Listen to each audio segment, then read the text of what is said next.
যুক্ত হচ্ছেন সহকর্মী কাজী মনিরুজ্জামান। মনির, জানাবেন যে শরীয়তপুরে হঠাৎ করেই ডেঙ্গুর প্রকোপ বাড়ার কারণ কি, আর কর্তৃপক্ষ ডেঙ্গুর মশক নিধনে কোনো ব্যবস্থা নিয়েছে কিনা?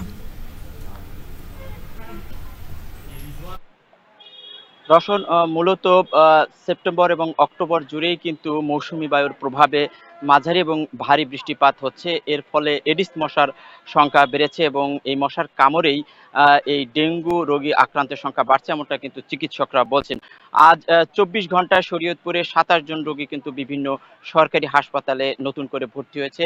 এখনো ৫০ জন রোগী কিন্তু শরীয়তপুর সদর হাসপাতাল সহ যে উপজেলা স্বাস্থ্য কমপ্লেক্সগুলো রয়েছে সেখানে চিকিৎসা নিচ্ছে।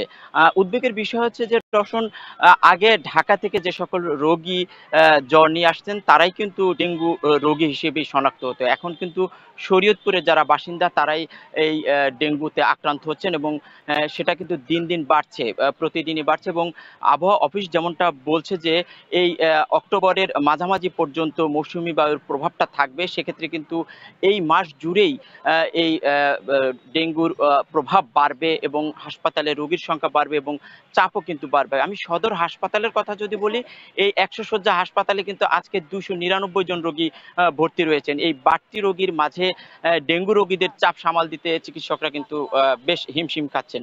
রোগীরা বলছেন যে আসলে এখানে NS1 পরীক্ষা করা হলেও রক্তের যে গুরুত্বপূর্ণ CBC পরীক্ষা করা হচ্ছে না। তো আমরা দেখছি যে শরীয়তপুর পৌরসভার যে পরিষ্কার পরিচ্ছন্নতা সেভাবে করা হচ্ছে না, মশক নিধন কার্যক্রম কিন্তু সেভাবে কর্তৃপক্ষ নিচ্ছে না, যার কারণে দিন দিন এই ডেঙ্গু আক্রান্তের সংখ্যা বাড়ছে।